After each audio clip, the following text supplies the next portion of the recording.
India's coronavirus cases highest in the world for second day running. Centre says vaccines for those who need, not who want. Delhi reports 5,100 cases in the last 24 hours. Night curfew from 10 p.m. to 5 a.m. imposed. Over 55,000 cases reported in Maharashtra. In Delhi and Mumbai, restaurant owners protest amid latest restrictions. In Indore, a policeman brutally assaulted an auto rickshaw driver allegedly for not wearing a mask. 2 constables have now been suspended.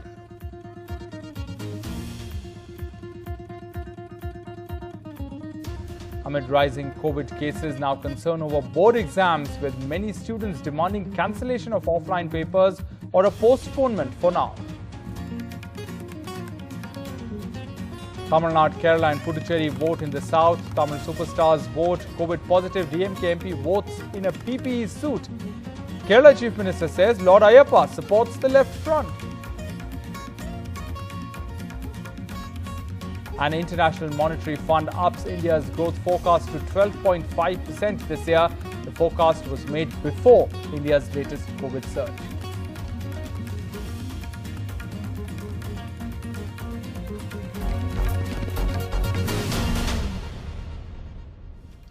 Hello and welcome to NDTV 24/7. I'm Rohit Wellington. Let's begin with our top story. India has reported highest daily coronavirus cases in the world for the second day running. Nearly 97,000 new cases were reported in the last 24 hours, a day after India crossed 1 lakh cases mark. This means that over the last 2 days, India has averaged 1 lakh cases per day. 446 deaths were reported in the last 24 hours, down from Monday, but average daily deaths are the highest in 4 months. This is how drastically the situation has changed. There are 5.9 lakh cases in the last 7 days compared to just 1.1 lakh a month ago. And the percentage change over the previous week is striking. 44% change as of Tuesday, but just 9% a month ago. The major concern is the positivity rate jumping to almost 8%, way above the government's stated target of keeping it well under 5%. Now, Delhi has logged 5,100 coronavirus cases in the last 24 hours, which is its biggest single-day COVID figure this year. Night curfew from 10 p.m. to 5 a.m. has been imposed in the national capital. Let's go across to Akshay Dongre for more on this. Akshay, what has been the response to the night curfew so far? Well, right now, first of all, let me show you the visuals here at the Khan market, market which is bustling with crowd at this particular hour. It's around 11 p.m. now, and you can see that the market is absolutely deserted. There are no people here. Outside, we can show you that there are cops who have been deployed as far as the night curfew is concerned. The roads are also deserted, so this is a sight once again which is reminding us of the lockdown that was imposed last year. So the response, as far as the response is concerned, people, yes, are taking it as far as in a mixed way. Some people are questioning the lockdown, or rather the night curfew, asking that is COVID only spreading during the nights, and the employments as far as work of people, they are getting impacted, while some people are saying that if this is what it takes to contain the rise in the number of COVID cases, then let it be. We will abide by the rules, and that is why no people are here out on the roads, Rohit. All right, Akshay Dongre, thanks very much for joining us with those details. Now, shifting focus to Mumbai, as ICU and oxygen beds fill up in Mumbai, the bed allotment process has been streamlined by the civic body to avoid confusion and chaos at hospitals, which have seen a 300% jump in admissions over the last few months, according to doctors. NDTV Saurav Gupta reports from inside the PMC war room. As there's a rush for beds amongst COVID-positive patients, there's a centralized system that's been set up by the civic body in Mumbai, the BMC, to allot people beds so that there's no crowding, there's no chaos at hospitals. Now, this is the war room in the K East ward of Mumbai, where anyone who's tested positive, the BMC gets the data first. Also, others who tested positive and are still looking for a bed could call the war room directly. Someone here will receive the call and accordingly a bed will be allotted.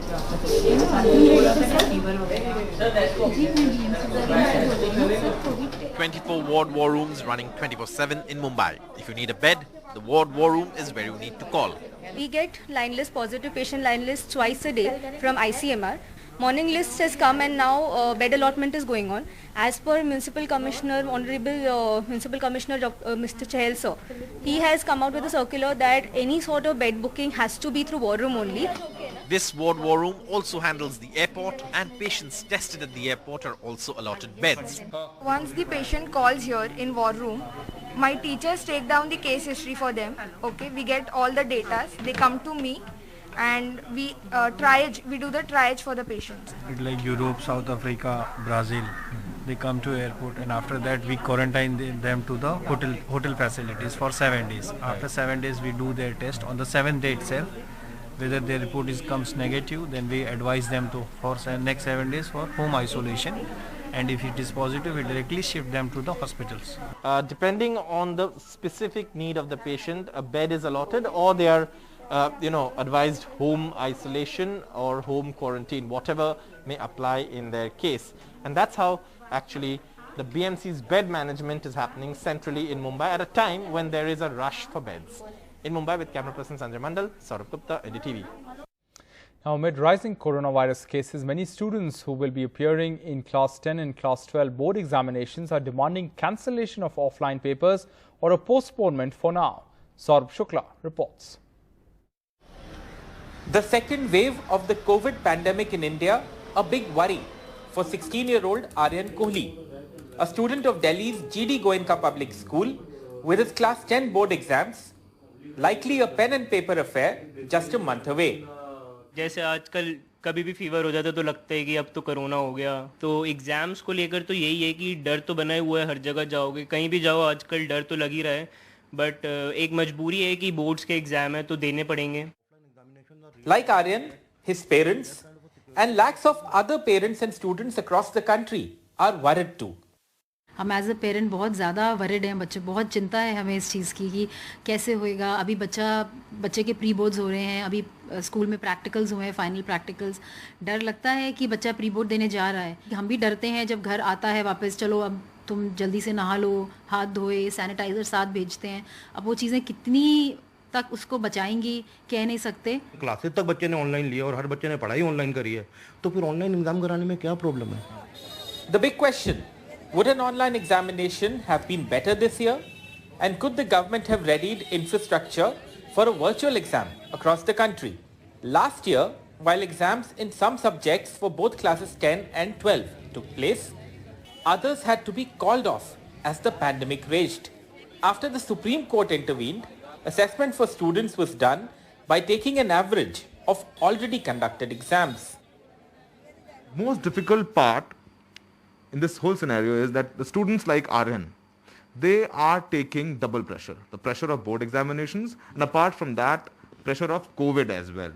So now they are expecting government to do something about it. Maybe they're suggesting an option, online examination, though now ball is on the court of government, though as of now, government is going to go ahead with offline examinations of both. In New Delhi, with N. Ravi, Saurabh Shukla for NDTV. All right, meanwhile, a shocking instance has been reported from Indore in Madhya Pradesh, where policemen assaulted an auto driver allegedly for not wearing a mask in public place.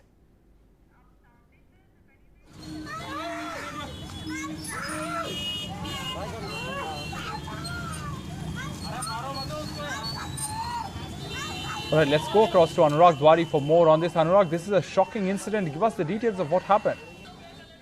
Yes, a man in Indore was severely beaten up by two policemen, allegedly for his failure to wear a mask properly.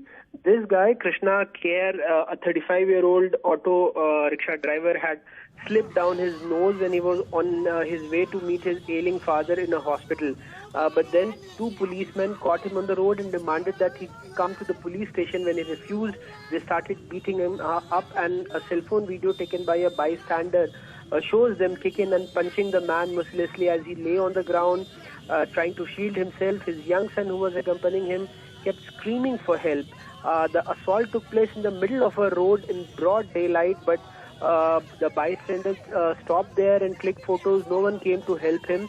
The two policemen, Kamal Prajapat and Dharmendra Jat, were identified, but initially no action was taken. Only after the video was circulated widely, they were suspended and sent to the police lines. All right, Anurag Dwari, thanks very much for joining us with those details. Election news now. Tamil Nadu, Kerala and Puducherry voted on Tuesday in one-phase election. In Tamil Nadu, celebrities and superstars voted. DMK MP Kanimuri, who is COVID positive, came in a PPE suit to vote. The provisional voter turnout is over 71%, around 3% lower than the 2016 turnout.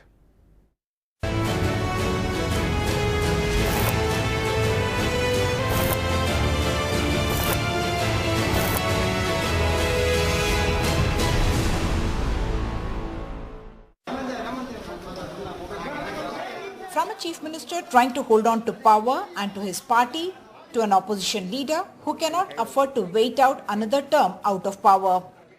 An actor politician who promises clean politics and governance, to another actor who opted out of the political rat race. This leader's political future may hinge on the fall of the present establishment. And there is India's ruling party trying to get a political foothold in the state. People who say that you can never come back, you can never come into Tamil Nadu, we're going to show them what BJP is about. My hope is also, I will also, people will support me and hopefully I will win. Will you become the minister if the DMK wins? My leader will decide. But what grabbed headlines on polling day was two actors. Vijay cycled his way to the polling booth. Social media was abuzz, asking if it was a comment on the fuel price rise. Political meaning was attributed even to the color of his bicycle, just like it was to the black and red mask worn by actor Ajit. In Coimbatore, actor-politician Kamal Hassan complained to the returning officer that his political opponents had tried to bribe voters by offering tokens like these that could be exchanged later for cash. Basically, the main complaint is that a free-for-all distribution is happening all around since yesterday night. And they are doing it very deviously and very quickly. The BJP said it was a false complaint. On how money has been alleged to have been used in this high state election. Even otherwise, Tamil Nadu is notorious for poll-related seizure. The official figure stands at around 428 crore in cash alone. Defying the heat and COVID fears, Tamil Nadu turned up in good numbers to make their choice count. No real genuine economic development, jobs for the youth, and all these factors. So what youngsters basically want is a leader whose spine is straight, who wants a strong leader to represent Tamil Nadu. Once there is investment into Tamil Nadu, then only there will be growth in all the sectors. For me, it was only one thing, a secular India. That's it. It's a now or never election for key players in Tamil Nadu. Chief Minister EPS will have to do well in this region to keep his hold and relevance in the party. After being in the opposition for 10 years, MK Stalin cannot afford to wait for another term. If M&M Chief Kamal Hassan cannot make a mark this time, would he be prepared to wait for another 5 years, expending all his energy to be a politician away from films? And TTB Dinakaran's fortune may lie in the crumbling of the present AIADMK establishment.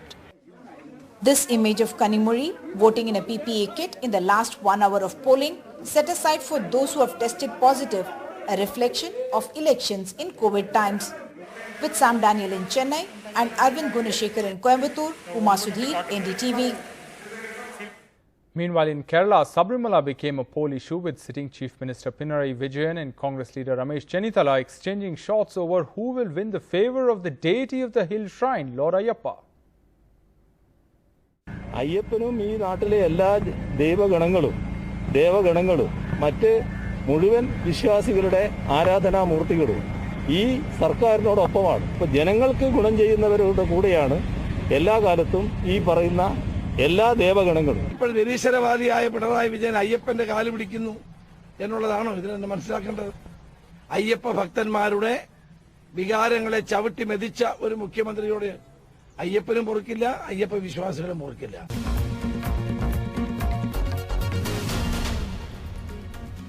Welcome back. Bengal saw sporadic instances of disruption and other complaints as polling for the third phase was held on Tuesday. Prime Minister Modi, meanwhile, was in the state campaigning for the upcoming phases. Monideepa Banerjee reports. The image of the day. A woman candidate of the Trinamool Congress, Sujata Mondol Khan, running for her life across empty fields as angry villagers chase her with lathis.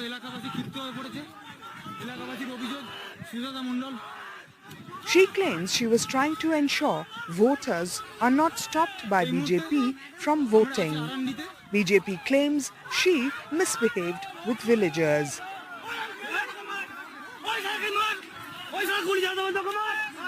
Later, her car was attacked. 263 এবং 263 এ নম্বর booth জবরদখল করে নিয়েছে বিজেপির দুষ্কৃতীরা আমাকে এলোপাতাড়ি মারা হয়েছে আমার মাথা ফাটিয়ে দেওয়া হয়েছে রক্তারক্তি করা হয়েছে The voters were not spared intimidation either. This woman in Bishnupur refused to let a TMC leader stop her from voting. He was later arrested. Sporadic incidents marked Bengal's third phase polls, including 4 EVMs in a TMC leader's house. It was a crucial day for TMC. The phase 3 seats are stronghold. It had won 29 of the 31 seats in 2016 and led in as many in 2019. But BJP's vote share went up 5-fold in 2019 at the cost of left and Congress. आपको यकीन हो गया है कि मुस्लिम vote bank की आपकी जो ताकत आप मानती थी वो मुस्लिम वोट बैंक भी आपके हाथ से निकल गया है. The PM campaigning in Bengal. Many of the 31 seats that polled today are minority dominated.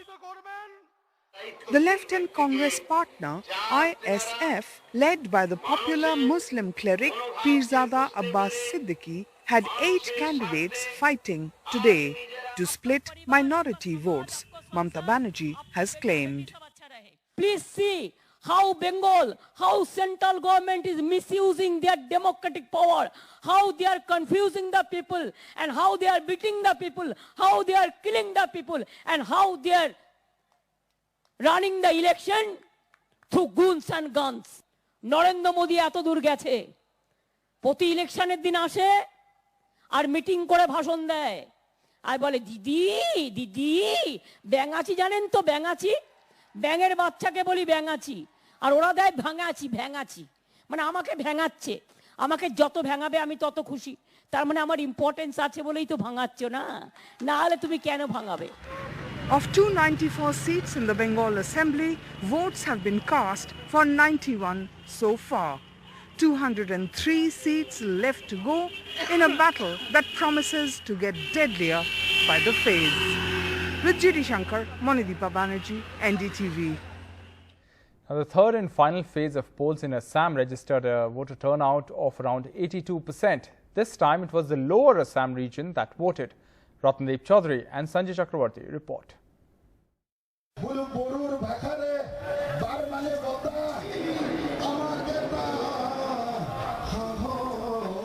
At daybreak, voters queue up in Kokrajhar, the heart of Assam's Bodo territories. It's here that the key alliances of national parties will be tested.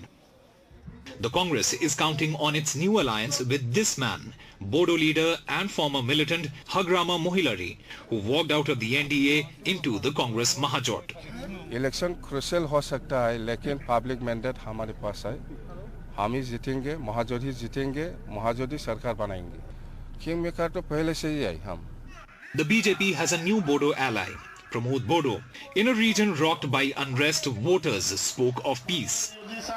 अभी तो शान है अभी फिलहाल अभी बहुत शान है अभी वोट चल रहा है अच्छे से अभी देखो फिलहाल अभी इतना आदमी है अभी वोट देने के लिए उम्मीद क्या है आप लोगों की उम्मीद क्या बोलेगा अभी देखो नया सरकार आएगा तो नया होगा Yeah, peace has been established, that's very true, but at the same time, like, we need prosperity. Employment is one of the issues, and like the recent price hikes. We don't know how we are going to vote because there are new possibilities. In 2016, the BJP and its allies were able to win many seats in Lower Assam due to division in the Bengali Muslim votes between Congress and the AIUDF. But this time, the two opposition parties are part of the Mahajot, and thus the equations have changed. On top of it, NRC and CAA seems to be playing in the minds of the voters in Lower Assam. Muslim voters say it has made their choices easier. देखिए क्या है कि अभी जो बोल रहा है कि एनआरसी फिर से लागू हो रहा है, लेकिन पिछले जो एनआरसी किया था उसमें बहुत से पब्लिक को हैरेसमेंट होता था, जैसे कि ट्रेड में एक जगह से दूसरी को जाना, ट्रैवलिंग करना, बहुत से लोगों का मौत भी हो गया उस वजह से। लेकिन अभी बोल रहा है कि दोबारा लाएगा, ये हमको अच्छा नहीं लगा। But the BJP claims they have dominated all phases. First phase will get around 40 seats. Second phase will get around 25 seats. Today we will get around 22 seats. In the last phase particularly, initially we thought there will be some challenges, but because of certain utterances and wrong policy, BJP has gained momentum. In Kokrajhar with Sanjay Chakrabarti and Ratndeep Chaudhary, Usama Shab for NDTV. Justice NV Ramana has been appointed the next Chief Justice of India by President Ramnath Kovind. He will take oath on the 24th of April. He will be the second Chief Justice of India from Andhra Pradesh.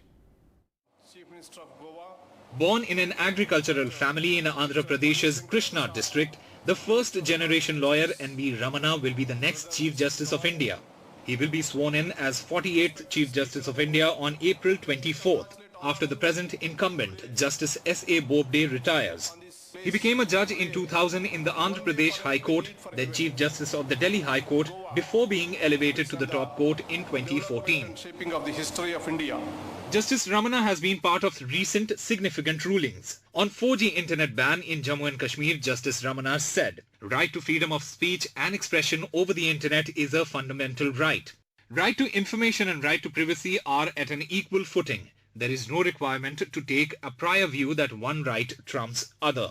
Justice Ramana said while being part of bench which held that Office of Chief Justice of India comes under RTI. Homemakers' sacrifice, labour and work must be taken into account while deciding accident compensation cases.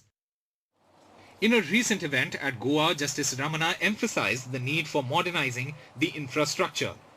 For access to justice, there needs to be sufficient infrastructure to cater to the ever-rising number of disputes and cases. Although every district has courts, however, I must state that they need to be updated to enable them to meet the above challenge. It is important for the judiciary to concentrate our efforts on modernization of the system. However, strengthening judicial infrastructure is the most important tool to reduce pendency of cases. 63-year-old Justice Ramana is the second judge from Andhra Pradesh to occupy the top post in judiciary after Justice K. Subbarao. Justice Ramana will have a tenure of 1 year and 4 months. With Arunachalam Vaidyanathan, Usama Shab for NDTV. The International Monetary Fund has upped India's growth forecast to 12.5% this year from the previous forecast of 11.5%. The forecast was made before India's latest COVID surge. Global economy, meanwhile, is projected to grow at 6% in 2021. This is according to the IMF. That's it on this bulletin. From the entire team, thanks for watching. Goodbye.